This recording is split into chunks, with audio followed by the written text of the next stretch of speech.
اگلا سوال ہے جی کہ نواقض اسلام کون کون سے ہیں جن کی وجہ سے کوئی انسان دائرہ اسلام سے باہر نکل جاتا ہے؟ دائرہ اسلام سے باہر اسی وقت نکل جاتا ہے جب وہ اپنے مسلک سے باہر نکل جائے. سیدھی سی بات ہے، نواقض اسلام یہی ہے. ویسے محمد عبد الوہاب صاحب کی کتاب بھی ہے نواقض اسلام، انہوں نے لکھی ہوئی ہے، لیکن ظاہر ہے وہ ان کی انسانی کوشش ہے، اس میں تو بڑا انہوں نے غلوب بھی کیا ہے. وہ میں اس کو ڈسکس نہیں کرنا چاہتا اس کتاب کو کہ کن چیزوں سے اسلام سے بندہ باہر نکل جاتا ہے. فی الحال تو سب سے بڑا مسئلہ یہ ہے کہ جب آپ اپنا مسلک چھوڑتے ہیں تو آپ اسلام سے نکل جاتے ہیں. جب میں یعنی بریلویت سے ریورٹ ہوا تو یہاں پہ لوگوں نے مجھے رافضی کہنا شروع کر دیا نا، بریلویوں نے. تو میں نے ایک دن سے پوچھا کہ یار آپ رافضی مجھے کیوں کہہ رہے ہیں، مطلب کبھی قادیانی کہہ دیتے ہیں، کبھی رافضی، کبھی کچھ نام رکھ دیتے ہیں. وہ کہتے ہیں رافضی دیکھیں نا جی، وہ امام جو تھے امام زید، انہوں نے یعنی کہا تھا نا ان شیعان علی کو جو حضرت ابوبکر عمر پہ لعنت کرتے تھے کہ تم نے اپنے امام کو چھوڑ دیا، تم رافضی ہو. تو میں نے کہا ان کا تو سمجھ آتی ہے، میں کیسے رافضی ہوا، ہم تو صحابہ کرام کی عزت کرتے ہیں. کہتے نہیں، آپ نے ہمارے امام کو چھوڑ دیا حمزہ بریلوی صاحب کو، تو آپ اس اعتبار سے رافضی ہیں. سر تو سر ہمیں پھر فخر ہے اس کے اوپر کہ ہم ساروں کو چھوڑ کے نبی علیہ السلام کو اپنا امام مانتے ہیں، الحمدللہ. تو آپ ہمیں رافضی کہیں گے، یعنی دیوبندی بھی کہیں گے رافضی ہے، بریلوی بھی کہیں گے رافضی ہے، اہل حدیث تو ویسے ہی بیچارے اور چکر میں پڑے ہوئے ہیں، وہ بھی کہہ دیں گے. اور اس حساب سے تو شیعہ بھی ہمیں رافضی کہیں گے، سارے کہیں گے. تو وہ یعنی لوگوں کی اپنی ایک مینٹالٹی ہے، لوگوں کو کیا سمجھایا جائے. تو وہ سوال کیا ہو رہا تھا؟ سوال یہ ہو رہا تھا کہ نواقض اسلام. تو بس موٹی سی بات یہی ہے کہ جو آپ کے مسلک چھوڑ دے وہ اسلام سے خارج ہے. اور یہ میں مذاق کے طور پہ نہیں کہہ رہا، یہ بالکل جینون بات ہے. میں نے کئی بار یہ کہا کہ آپ کسی بریلوی رناؤنڈ عالم کو، پاکستان کے سب سے ٹھنڈا بندہ کون ہے، مفتی منیب الرحمان ہے نا، ان کو وہ اس وقت تنظیم المدارس کے ہیڈ بھی ہیں.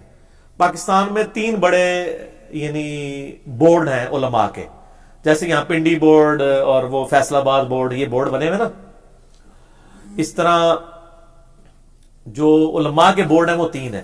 تنظیم المدارس بریلویوں کا ہے، اور وفاق المدارس دیوبندیوں کا ہے، اور ایک تیسرا ہے وفاق المدارس السلفیہ، وہ ہے ان کا اہل حدیث کا، اور ایک اہل تشیع کا بھی ہے. یہ 4 ہے.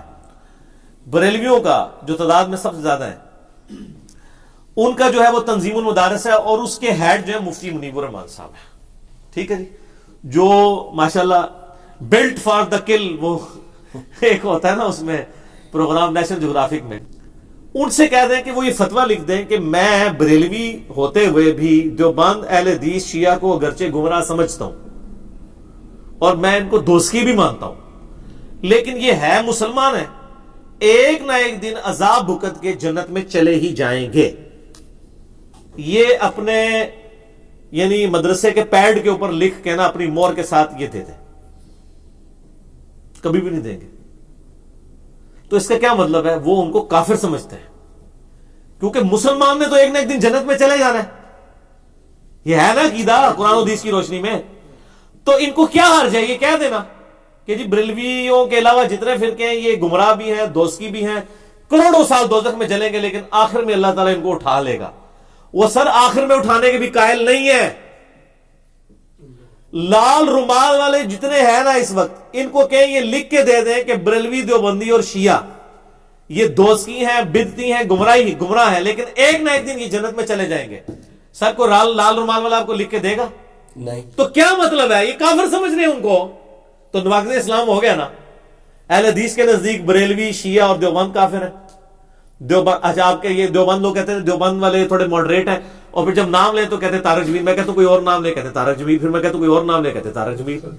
تو طارق جمیل صاحب کو تو خود ٹھڈے مار کے دیوبند کے علماء نے دھمکیاں دے دے کے اپنے مسلک سے باہر پھینک دیا ہوا ہے. ان کے خلاف اتنی موٹی کتاب آ چکی ہوئی ہے. طارق جمیل صاحب دیوبندی تو نہیں ہے، وہ آپ وہ کہیں بھی دیوبندی ہو تو ان کو لوگ نہیں مانتے. ٹھیک ہے، آپ اپنے رناؤنڈ علماء جن کو آپ نے لانچ کیا ہوا ہے، مثلا میں کہتا ہوں الیاس گنبد صاحب، وہ لکھ کے دے دیں جو مناظرے کر رہے ہیں کہ جی دیوبندیت کے علاوہ جتنے فرقے ہیں وہ گمراہ ہیں، لیکن ایک نہ ایک دن انشاءاللہ تعالی عذاب بھگت کے جنت میں چلے ہی جائیں گے. یہ لکھ دیں گے؟ نہیں. تو سر یہ گمراہ تو انہوں نے صرف آپ کے اوپر لیبل لگایا ہوا ہے، اصل میں اندر سے کافر کہہ رہے ہوتے ہیں. انڈیا پاکستان بنگلہ دیش میں اگر آپ کو گمراہ یا آپ کو بدتی کہہ رہا ہے تو اصل میں وہ کافر کہہ رہا ہے، لیکن وہ چونکہ قانون سے ڈرتا ہے اس لیے کافر کا لفظ نہیں بول رہا. تو نواقض اسلام آپ کو پتہ چل گیا. ہاں اب وہ نواقض اسلام بھی ڈسکس کر دیتے ہیں جو اللہ رسول کے نزدیک ہے. اللہ رسول کے نزدیک عز و جل و صلی اللہ علیہ وآلہ وسلم موٹا سا دین ہے. اللہ کو ایک ماننا، نبی علیہ السلام کو اللہ کا آخری پیغمبر ماننا، قرآن کو اللہ کی کتاب ماننا، مرنے کے بعد جی اٹھنے کے اوپر ایمان، فرشتوں پر، کتابوں پر یہ ایمان، اور ضروریات دین میں سے کسی کا انکار نہ کیا جائے. ضروریات دین کون سی ہیں؟ یعنی نماز فرض ہے، روزہ فرض ہے، وہ جو 5 چیزیں بخاری مسلم میں ہے کہ اسلام کی بنیاد 5 چیزوں پہ ہے. کلمہ، اس کے بعد نماز، اس کے بعد رمضان زکوٰۃ، پھر رمضان کے روزے، اور استطاعت ہو تو حج. یہ بنیادی موٹی موٹی چیزیں. باقی اگر آپ باریکیوں میں جائیں تو میں نے آپ کو بتایا تو کوئی نہیں بچے گا. تو میں اس میں ایک آسان جملہ بولتا ہوں کہ اسلام میں داخل کرتے وقت جو چیزیں آپ نے کسی سے پڑھوائی تھی نا، جب تک وہ ان چیزوں کا انکاری نہیں ہوتا اس وقت تک اسلام سے نکل نہیں سکتا.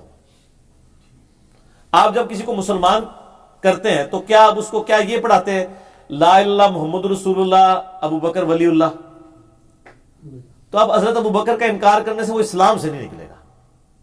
یا عمر ولی اللہ، یا عثمان ولی اللہ، یا علی ولی اللہ، یہ تو نہیں پڑھواتے. ایون جو یہ پڑھتے ہیں وہ بھی کہتے ہیں نہیں جی یہ تو ہم ایک سلوگن کے طور پہ کلمہ لا الہ الا اللہ محمد رسول اللہ ہی ہے. نماز میں وہ بھی یہی پڑھ رہے ہوتے ہیں. تو اس کا مطلب ہے کہ حضرت ابو بکر، عمر، عثمان و علی کا انکار کر کے کوئی کافر نہیں ہوتا نا.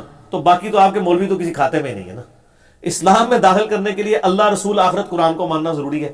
اور آپ کسی بھی عالم سے جا کے پوچھیں جی اسلام کے قائد کیا ہیں، وہ کہیں گے جی 3 ہی قائد ہیں جی، عقیدہ، توحید، رسالت اور آخرت. اب توحید میں ابن تیمیہ علی توحید نہیں کہہ رہا. ابن تیمیہ نے جو توحید بیان کیا اس میں تو ابن تیمیہ بھی پاس نہیں ہوتا. میں نے اس کے کئی گمراہ کو عقائد اس کی کتابوں سے بتائے ہیں. ٹھیک ہے نا. توحید وہ جو اللہ نے قرآن میں حدیث میں بیان کی ہے، موٹی موٹی توحید. باریکیوں کا تو کوئی اینڈ ہی نہیں ہے نا. وہ تو پھر ٹائٹل صرف پیغمبروں کے لیے. حضرت ابراہیم کو کہا گیا وما کان من المشرکین. قرآن میں تو آیا کہ خواہش نفس کی پیروی بھی شرک ہے. افرأیت من اتخذ الہہ ہوا. اے نبی اس کو دیکھا جس نے اپنی خواہش نفس کو اپنا خدا بنا لیا. تو پاکستان تو پورے مشرک ہو جائے گا جو فجر کی نماز نہیں پڑھتا، بسترے پہ ہی رہتا ہے، خواہش نفس کی پیروی کر رہا ہے نا سر. ٹھیک ہے. بڑے بڑے مواعظ فارغ ہو جائیں گے. ٹھیک ہے. تو اس کا تو کوئی اینڈ ہی نہیں ہوگا. وہ والی توحید نہیں چاہیے اللہ کو جو مطلب لوگوں نے بنا دی. موٹی موٹی توحید جو اسلام میں داخل کرنے کے لیے ضروری ہے وہ اسلام سے نکالنے کے لیے بھی وہی نواقض اسلام ہے. باقی علماء پہ اگر آپ جائیں گے تو ماشاءاللہ آپ کو بتایا نا کہ وہ تو اتنے نواقض اسلام آپ کو بتائیں گے کہ وہ تو اگر آپ کسی یعنی پاکستان میں کروڑوں لوگ ایسے ہیں جن کے سامنے آپ یہ کہہ دینا کہ نبی علیہ السلام انسان تھے تو آپ کے نزدیک وہ آپ ان کے نزدیک گستاخ رسول ہیں. گستاخ رسول کا مطلب کیا ہے؟ کافر نہیں سر، واجب القتل، مرتد. کافر چھوٹا لفظ ہے، یہ بڑا ہلکا لفظ ہے. مرتد، اور ایسا مرتد جس کی توبہ بھی قبول نہیں ہے، کیونکہ یہ کہتے ہیں کہ گستاخ رسول کی توبہ قبول نہیں ہوتی. یہ بھی ڈاکٹرائن آپ نے سمجھنی ہے. وہ کہتے ہیں اللہ کے گستاخ کی توبہ ہے، نبی کے گستاخ کی نہیں ہے. اچھا جی.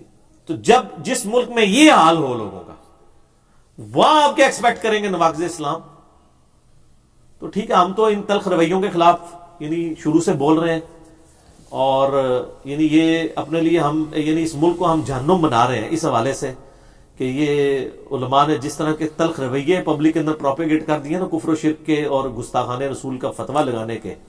کسی بندے کو نہیں چھوڑتے، کوئی بات نہیں جانے دیتے. یعنی آپ اگر یہ کہہ دیں کہ نبی علیہ السلام فوت ہو چکے ہیں، ٹھیک ہے، وہ کہتے ہیں جی وہ نبی علیہ السلام کو یعنی موت آ گئی ہے، آپ یہ جملہ بول کے دیکھیں، وہ ماننے کے لیے تیار نہیں ہے. ہم نے خود ٹیسٹ کیا. ہم نے یعنی ایک بندے کے سامنے جو کٹر بریلوی تھا یہ بات رکھی کہ ایک شخص کہتا ہے کہ نبی علیہ السلام کو جب دفنایا جا رہا تھا تو اس وقت آپ کی زبان ہل رہی تھی اور آپ امتی امتی کہہ رہے تھے. اب یہ عشق رسول کی ایک جھوٹی سی بات انہوں نے مشہور کی ہوئی، حالانکہ کہیں موجود نہیں ہے.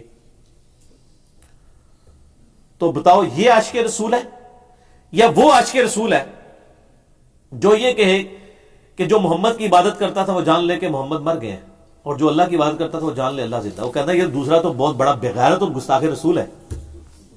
اس کو تو نہیں پتا نا کہ حضرت ابوبکر کا خطبہ ہے یہ بخاری میں، من کان یعبد محمدا فإن محمد قد مات. کیونکہ عشق کی جو ڈاکٹرائن پڑھائی ہے نا اس میں واقعی انتہائی گستاخانہ جملہ ہے. حضور کی میت کے اوپر حضور کے فضائل نہیں بیان ہو رہے بلکہ کیا ہو رہا ہے کہ فوت ہو گئے ہیں, ان کی عبادت نہیں ہوتی تھی, اللہ کی عبادت کرو. سر کسی بھی دنیا کے بندے کی وفات کے اوپر اس کی تعریف کی جاتی ہے, اور نبی علیہ السلام کی تربیت کیا ہے کہ حضرت ابوبکر صدیق کیا کہہ رہے ہیں, پہلا خطبہ بخاری میں الفاظ یہ ہیں کہ جو کوئی محمد کی عبادت کرتا تھا جان لے کہ محمد فوت ہو گئے, اور جو اللہ کی عبادت کرتا تھا جان لے کہ اللہ تعالیٰ کو موت نہیں آئے گی, وہ زندہ ہے. مجھے بتائیں صحابہ میں کوئی حضور کی عبادت کرتا تھا؟ کوئی بھی نہیں.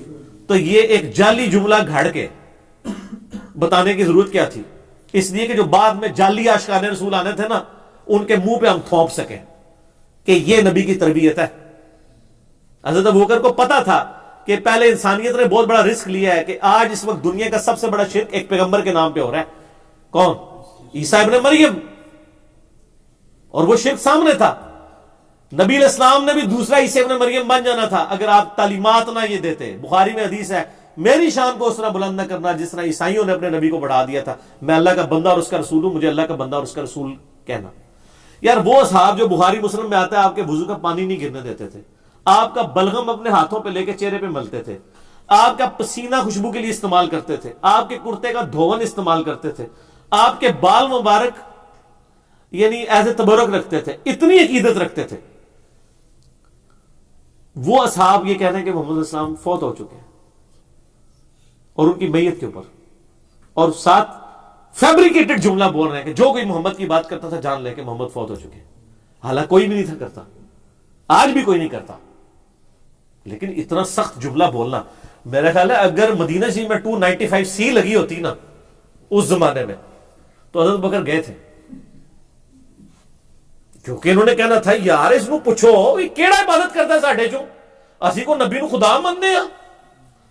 یہ تو یہی کہتے ہیں نا وہاں پہ, اسی خدا تے نہیں منتے, خدا دا بندہ مننے ہاں, اسی کو تو خدا مننے ہاں. تو کی تقریر پہ کرنا ہے کہ جو محمد عبادت کرتا تھا وہ جان لے کہ محمد فوت ہو گیا. تو کوئی اور گل نہیں سمجھ آئی, تو حیات النبی نہیں یاد آئی, وفات النبی یاد آ گئی ہے. تو حضرت بکر پہ 295C لگا دینی تھی انہوں نے پکڑ کے.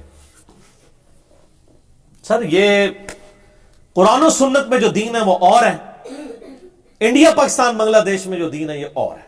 بس اس سے زیادہ سخت جملہ نہیں میں بول سکتا تھا.